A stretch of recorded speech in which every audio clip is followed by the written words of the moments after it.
And we're back with another episode of the Moto Asha podcast. On this one, we talk to Zen again on motorcycle mods, things that you can do to make your riding better, and things that you shouldn't be doing. Hi Zain, welcome back to the Moto Asha podcast. Hi, Sohaib. Lovely to be back. Yes, you've got some fans on our podcast, and It we feels, thought it feels so good. we'd bring you back and let's get you maybe an easier topic to talk about on a Sunday. Sure. So I think we thought let's do one on the best and the worst mods you've seen. I think Yeah, there's going to be some funny yeah. conversations about it. So yeah, so Quite a few, yeah. I'll get straight into the first question, which is hmm what are the I mean, we'll go to the best and worst later. But what are the mods that you think, and are mods really essential Right, for a motorcyclist? right. So the first thing that I look at if I'm going to purchase a motorcycle, the Mm-hmm. first and foremost thing that I look at are the ergos. The motorcycle should fit me and I should be comfortable on the motorcycle. There, in the modern motorcycle, there's plenty of adjustability, but sometimes, it's not enough. And that is where my first sort of mod comes in. Okay, so if one of these things don't fit me well, maybe, the handlebar is too far off, or the clip-on angles are not right, or the foot pegs are too low. So that is when my first mod comes into the picture before I do anything else to the motorcycle. Before guards, before lights, before power, before anything. That is the first thing. Yeah. So if the bike does not fit you well, then yes, mods are essential. Basically, a good mod or a bad mod is very clearly divided by what is the purpose of the mod. Yeah. Yeah. You know, Got it. if you think about, okay, why do I need this mod and what is it going to do for me before you put on each and every mod, you'll pretty much do all the right mods. Yeah. Yeah. So do you get people who come with this, whole box of things and they say, hey, Zen, can you fit all these? More often than I would like, so much more often than I would like. So this is becoming a trend now, Yeah. and I think this was started. I mean, I don't want to call out names, but this was started with the GS trophy and all, where the GSs are like really wrapped in pipe work around the engine, and they really need to be because you've got your cylinder blocks and the cylinder heads to the extremes out of the engine. Yeah. And when the adventure segment is soaring in the country, Mm. so this is becoming a very big trend where people buy motorcycles from the showroom, they cover like 4 kilometers on it, Yeah. bring it to the workshop with every possible accessory on the market, and they want each and everything installed. Yeah. And me running a workshop where, I focus more on quality, I'd be like, if I'm installing something and I don't like it, and this has happened plenty of times, I straight up refuse to the customer, "Boss, I'm not going to install this on your motorcycle." Yeah. Because I don't think this is, one, I don't think it is going to fit correctly. That's my first red flag. If I am not happy with the fitment, with the security of it being on the bike, Yeah. I will not install it. Two, if I feel that, it is going to cause you more bad than good, Mm. that's just another thing why I will not install it on your bike. For the second instance, if the client really pushes me, I'm like, okay, fine, your bike, your mod, I'll do it for you. But Yeah. the first one is a big red flag. If it does not sit the way I want it to sit, I'm not installing it on the bike. Yeah. But do you get a lot of people coming with aftermarket but not renowned, branded stuff? Is it a rip-off of something, and you get those kind of customers coming in? Do you get all that? Yeah. Do that quite often, and it's unfortunately a lot to do with either exhausts Yeah. or tail tidies or levers. Yeah. I don't know if it's a good thing somehow that because AliExpress was banned, it Yeah. has reduced Got it. because that's where most of these parts were coming from. I'm guessing. But since then it has reduced. The only problem with these, so it's a twofold problem. One, it's an ethical problem because some company in the Europe or the America has put in a lot of R&D hours and put in a lot of money to develop a product, and then some other small little company just goes and rips them off, right, and provides the same product at 1/4 the cost. So that's an ethical problem. The second problem is the quality. It's just not there. So I get a lot of these exhausts for KTMs and R15s, and they get them for 2,000-3,000 rupees, which the police take off and break away. But that's another topic. But the exhaust part is very interesting because we did a podcast on it, and we got a renowned garage here in Pune talk about it.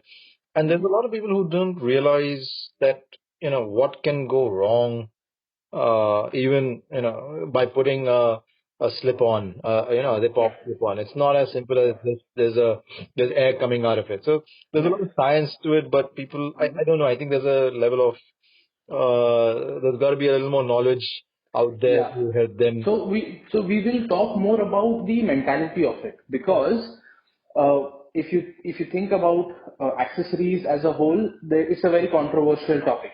Yeah. And it has to be, because an exhaust for one rider may be a good mod and an exhaust for another rider may be a bad mod.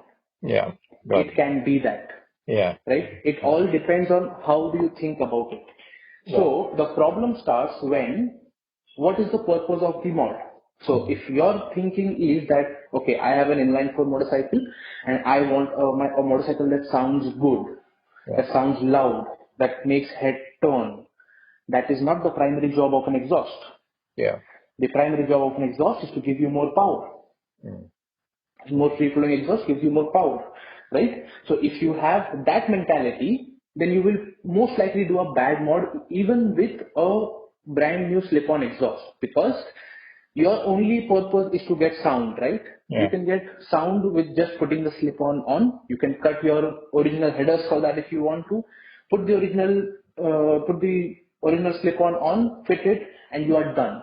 Because you are not chasing after power, you will not get a remap done, you will not check your back pressures, you will not do any of the other stuff which is required. Because you got your sound. Yeah. Yeah. So the right mod with the wrong purpose becomes a catastrophe. Got it. Good. So I think that's a good takeaway. So let's give you a scenario again. So I'm a new rider. I've just picked up a 390 Adventure. I come to you and I ask you, Haizen, 3 essential mods for my bike. What would what would those be? I mean, I don't want, maybe not you telling me, but even category wise, you can probably get into the luggage part of it. Is it luggage? Right. What is it? So what are the 3 essential things that somebody should first start? I'm not saying that you're going to tell me now, go get it, but somebody should start at least researching and finding out if they really need it. So what are the 3 that you would suggest first? Okay. So first thing I would start out with, I would first ask, okay, what's your riding style? All of your mods are suited to what the rider style is. So if you break them down for the 390 Adventure, we break them down into 2 categories. One guy who is more of a long distance tourer. He doesn't do any sort of off-roading, 90% on-road, maybe 10% off-road, the bad roads that come on the road. Yeah. The other guy who sort of, 50% road, 50% off-road. And then based on those 2 categories, we decide, okay, which mod you would require. The first thing, like I said, I would start out with ergos. I would make you sit on the motorcycle. I would check your levers, your reach on the bars. If you are the off-road guy, I would put you in a saddle position and see if the handlebars are positioned correctly, if your foot pegs are proper, the levers are proper, and set the ergos. Both the riders set the ergos as per their riding style. For the tourer, we would go on to, okay, now we need to look at what terrain you are planning to tour on to. For me, on the 390 Adventure, the stock guard is more than good enough. Yeah. I don't want to go on to those, big bulky bars unless you are constantly going off-road or something. Yeah. Right? So the bars stay the same. You add on luggage to the rear. So saddles stay, because if you're a tourer guy, you're probably touring once in 2 months. Yeah. You need saddle stays, you need to think about a tank bag, and depending on how long your tour is, that needs to be looked at. If you ride with a pillion, then we get into the more extreme stuff. If you ride with a pillion, and if you go on really long tours, then I would start thinking about maybe the seat or the suspension really. Because On the 390 Adventure, the rider plus pillion plus luggage, the rear spring is not hard enough. Yeah. Yeah. So that's the third thing I would think about. Yeah. For the off-road guy, after all goes, first thing I would think about is, maybe let's think about how hard you are on off-road. Let's think about wheels or suspension. So let's give you a little bit more good handling in the off-road section. Yeah. Yeah. Got it. So, as Moto Asher, we get a lot of first-time buyers. Actually, the first thing that they buy is lighting. And have you seen any funny instances where there's more than 2 aux lights, 4 aux lights? Have you seen those happen? Yeah, I think I've seen a maximum of 8 on a single bike. And not the cheap brands also. I mean, Baja Designs. Yeah, Baja Designs. He had a Denali. I think this was a 390 Adventure, if I'm not mistaken. But yeah, something like that.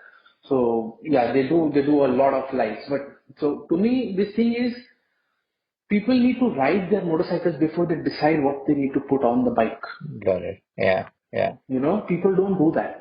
Yeah. You need to go out on a night ride and see, okay, do I really need extra set of lights? And if I do, how many do I need?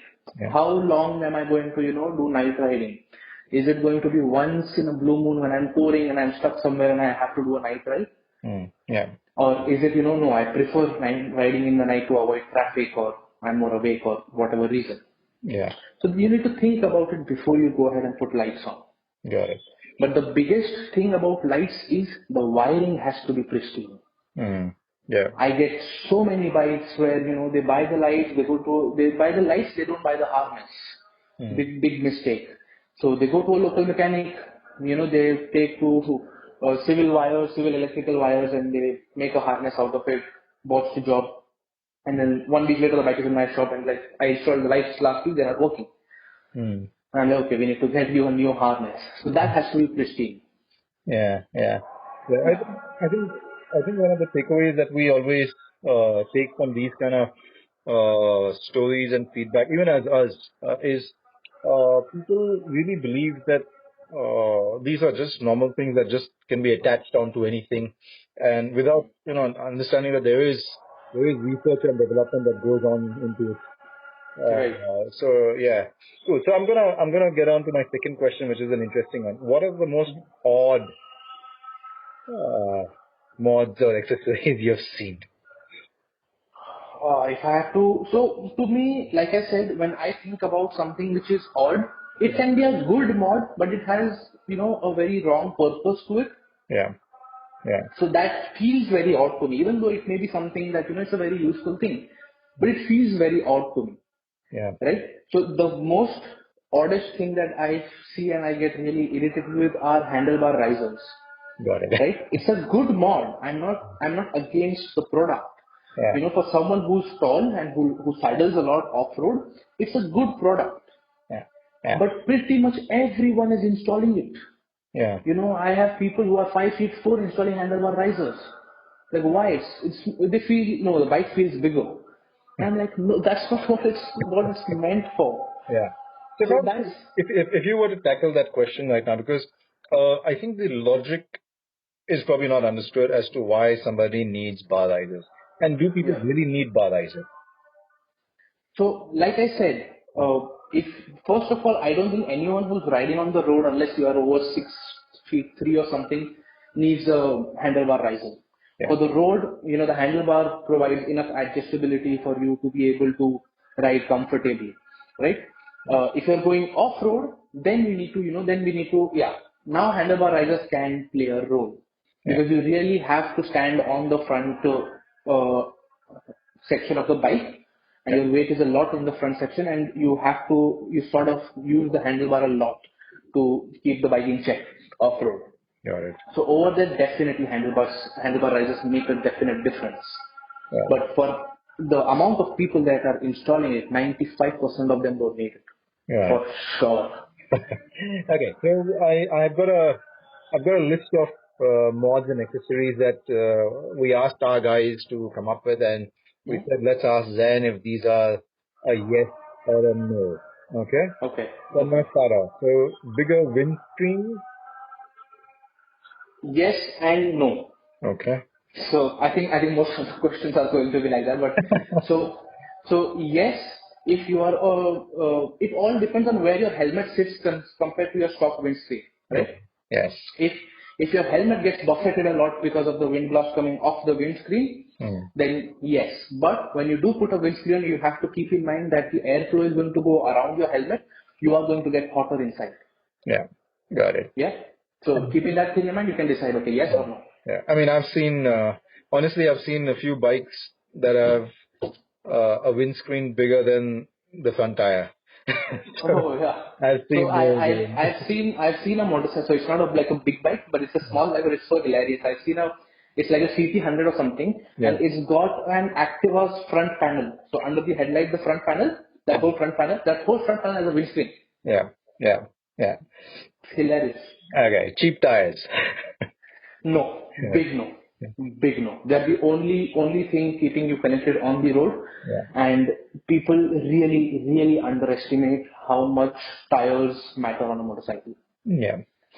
Chassis lighting. Chassis lighting. So, with aesthetic modifications, Yeah. I have one simple rule. Any aesthetic modification that I do Yeah. should not change the character of my motorcycle or make it a worse bike. Got it. If it does not do that, I'm okay with any aesthetic modification, no matter how vivid, let's say. Yeah. So would you put chassis lighting maybe on a classic bike, or do you think that just doesn't go well with a classic bike?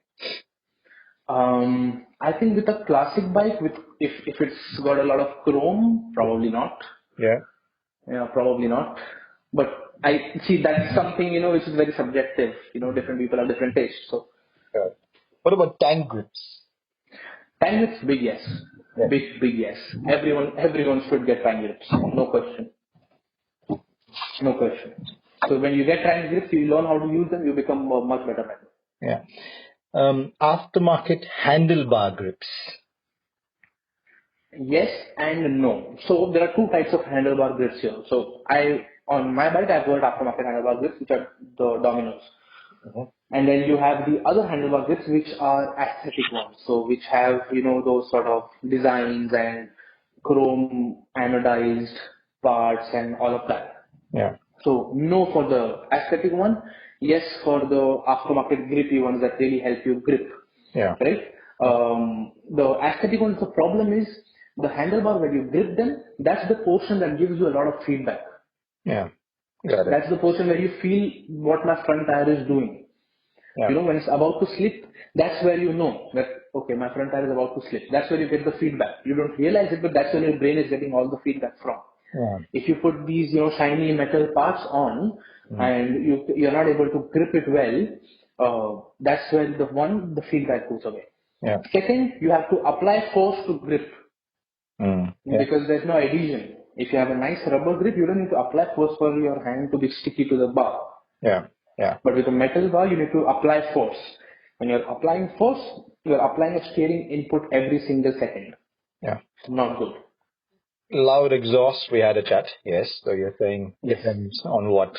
Yes. So with the loud exhaust, if you have power gain in mind, then it is good. But what I would say is, and I really want to put this out there, and I am not, I did not, come with this since I started riding. This is something that has become, I've learned. Yeah. So you know how you hear an inline four and you like it, and how you hear a AS200 with a end can on and you don't like it. Yeah. Right? So there's a difference. Now the thing what we don't realize is there are people out there in the city that don't like the inline 4 as well. Yeah. Just like you don't like the AS200. Yeah. Got it. Right? Yeah. So for us to be courteous to them, I always run a stock can in the city. Yeah. Right? So you're living in a society where there are oldies and there are other people who may not like it. So when a bullet goes by me with one of those loud exhausts, I really don't like it. And that makes me think that, okay, maybe there's someone out there when an inline 4 or when my bike goes out there, they don't like it as well. Yeah. And they feel the exact same way. Got it. So, but when I go to the track, of course, I go all out and put a nice exhaust and a nice map on it and all of that. Yeah. So what about tail tidies? I think, what about a tail tidy? Do you think a tail tidy is a good accessory mod? It's a good aesthetic mod. Aesthetic mod. Okay. There's no real benefit from it Yeah. to the performance of the motorcycle, apart from maybe on some motorcycles saving a little bit of weight. But unless you are chasing microseconds at the lap time on your racetrack, it doesn't really matter. Yeah. It's a good aesthetic mod, it can be. And if it is an aesthetic mod, the problem with tail tidies is there's this new concept called a universal tail tidy. Okay. In the market, which is absolute nonsense. Yeah. Right? This has been brought up by manufacturers, so they've made one universal design, which somehow they proclaim fits most motorcycles. So their production costs are much lower because they only have to make one piece, and their target demographic is the whole world because they can sell to every single motorcycle. Got it. Right? Yeah. And I see so many people buying them, and they come to me, and then I have to sit and figure out, okay, how does this fit on this motorcycle? So that is one thing which is a big no. A universal tail tidy, no. If you want a tail tidy, and if you want that aesthetic pleasure of, looking at the nice clean end tail section, get the right stuff. Yeah. Get the right stuff which is specific to your motorcycle. Yeah. So this one is my personal favorite, which I have a lot of fights with over a lot of people. Fork risers. Have you seen those? I have, yes. Not a lot, but yes, I have. Yeah. I have seen them. This is a tricky thing. Mostly, in 90% of the cases, 95% of the cases, I would say no. Yeah. Because if you are increasing your fork heights with fork risers, I'm assuming an inch or two, right? Unless and until you match that with the rear, of the motorcycle, and you add an inch or two of rear wheel rise as well, you have changed the geometry of your motorcycle drastically. Yeah. So you have gone from probably a naked bike to, let's say, a cruiser, because your front is now way higher than your rear. Yeah. So your naked bike will now handle like a cruiser. Got it. That's point one. Point two, now if you assume that, okay, I put fork risers on, I somehow extended the length of the shock as well. Yeah, and I made the shock longer as well. Now here's where things get tricky. If you make the rear shock longer, I thought we were going to make it simple, but I guess that's not possible. It's not possible. So if you make the rear shock longer, what is happening? Your swing arm is rotating more. Yeah. Correct? If your swing arm is rotating more, it's making a circle. It's coming closer to the front tire. So your wheelbase reduces. Yeah. So you are making a tall motorcycle so that you can go over bumps and everything well. But in order to attain that, you've reduced your wheelbase, which is just contradicting your original intention. Yeah. Yeah. So that's why it's a big no to me. So you have enough things to play with in your forks. You can put stiffer springs in. You can put a bigger preload in. And there is, in most motorcycles, you can move the forks up and down a bit. 4, 5, 10 mm. And believe it or not, 10 mm makes a massive difference. Yeah. For a sensitive rider who knows how to feel what the motorcycle is doing, 10 mm makes a massive difference in terms of geometry. So to give you a reference, track riders move their forks up and down 4 mm at a time to make a geometry change. Yeah. So 10 mm is massive. And that is enough to play around with. Adding an inch, more than an inch, is just putting the bike out of proportion, out of its designed limits. Yeah. The reason I have an argument on this is whenever somebody puts a fork riser, it always reminds me of those radical Harley Davidsons of the 1960s and 70s, where they used to have these humongous long forks that were there. Yeah. And you would sit with ape hanger, just sitting there, and I see them happening on classic bikes also nowadays. But then those who hit, they fall into the aesthetic mod section. Yeah, got it. What I spoke about is if someone is looking to make it a performance mod because they want to increase ground clearance. Got it. Yeah. If you want to make it an aesthetic mod, then you have all the freedom in the world to do, if you want to make it a chopper, something like that, please go ahead and do that. But don't expect any performance from it. It will look very cool. The Batmobile looks very cool. It doesn't go very fast. Yeah, got it.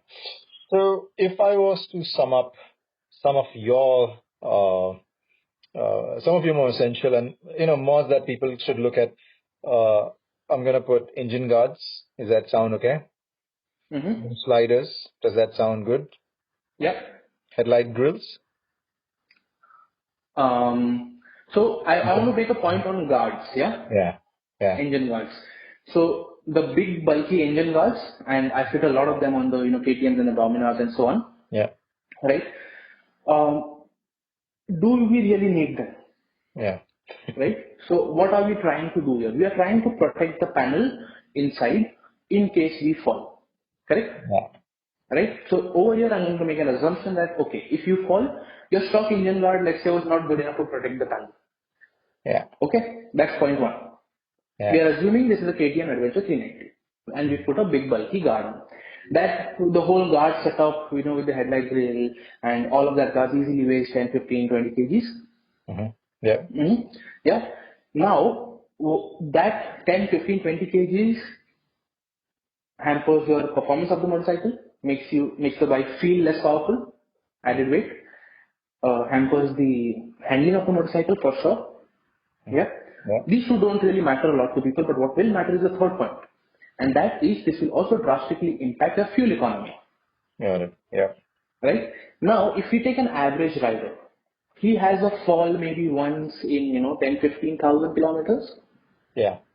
Right? Yeah. So let's, on an average, let's say 10, 15,000 kilometers, one fall. So let's assume that yes, you had a fall in 15,000 kilometers. Right? Yeah. Now, the panel, if you break two panels on one side of the motorcycle for a KTM Adventure 390, that's about 3,000 rupees expense. Yeah. Right?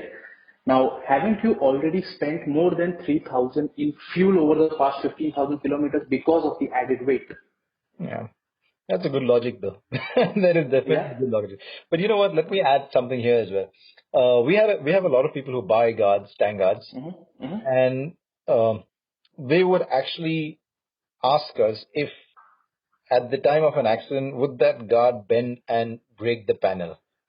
So they would want something that would reinforce that too. And we so you see where it goes. It seems like it can be an endless thought process.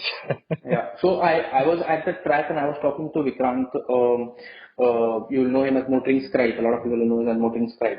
Yeah. And I was talking to him about his Adventure 390. And I like his bike because he's not done any of the stupid mods apart from saddle stay. Yeah. And he told me that for every mod that I want to put on the motorcycle, for every kilo that I want to add to the motorcycle, I first have to take a kilo out. Got it. Makes sense. So he put saddle stays on because the saddle stays weighed exactly as much as the sari guard. Yeah. So the sari guard went out and the saddle stays went in. Yeah, that's a very interesting logic. And I think what you're trying to say is a kilo. We feel a kilo is just in our hand, but when it's moving mass, it is something different. Oh, it's massive. Yeah. It's massive. So you think about it, a Daytona weighs 165 something dry and a Fireblade weighs, 190 something dry, right? Yeah. And you ride those two different bikes, they are worlds apart, aren't they? Got it. But it's only 30 kilos. Yeah.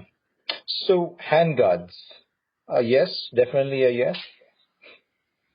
When we're talking something like Barkbusters, they do tend to work very well. I have not really had an issue where I think that, these guards are not really needed or they do really work well. I don't think there are any issues. I mean, whenever I think of a product, I really try to think, okay, what can go wrong here? Because that's how you build better products. But with the Barkbusters, I think they are pretty good. So yeah. I'll tell you my story with handguards. I was one of those guys who did order a rip-off, and by the time it came, I tried to fit it. You're the person who's going to be sitting there trying to bend it to fit the handlebar. Yeah. But the day that I ordered the Barkbuster, it just fit, flawlessly. It fits exactly where it's supposed to be, and you don't have to do all the bending and all that. Rip-offs are a straight no, anyways. Yeah. But what I want to tell in the handguard section, I want to point out lever guards. Those little shiny pointy things, that L-shaped pointy things that come out of the handlebar ends on mostly sport bikes. Yeah. So those come from the, copied from MotoGP. Yeah. And pretty much every one of these sport biker is putting them on. and a lot of people come in and I ask them, okay, what's this? And they're like, this is to protect my lever in case I fall. Yeah. And I just take my finger and I, whack that lever and it just folds up. And like, how is that going to protect your lever? It's so weak. Yeah. They don't know what it's for. So to give a little background, this was invented in MotoGP for riders who were racing very, very close. Yeah. So if I am in my racing line and Mark Marquez that he usually does slides inside me, and if he hits my brake lever, I'm going to fall. Got it. Yeah. That's what it's there for. So for that one impact, it will stop my brake lever from getting pressed. Yeah. So that's what it's there for. So Buckbuster makes it. Yeah. And we have a lot of customers who actually buy it. And they write back to us saying, this is not going to protect my lever. Mm-hmm. We say they're not supposed to protect your lever. They're not supposed to protect your lever. But I see sports bike with one side they have it on the clutch side as well. Yeah, and I'm like, why do you really need that? Yeah, got it. Great. Then I think you've covered everything that I had to. On the note of MotoGP, definitely I'm actually trying to rush to see it. I'm sure you are too. Absolutely. Thanks so much. Thanks for listening to this podcast. I want to hear your stories, your motorcycle experiences, what you've been doing, and how motorcycles have made your life better. So if you have something to say, DM us on Instagram, and I'll be more than happy to get you on this podcast.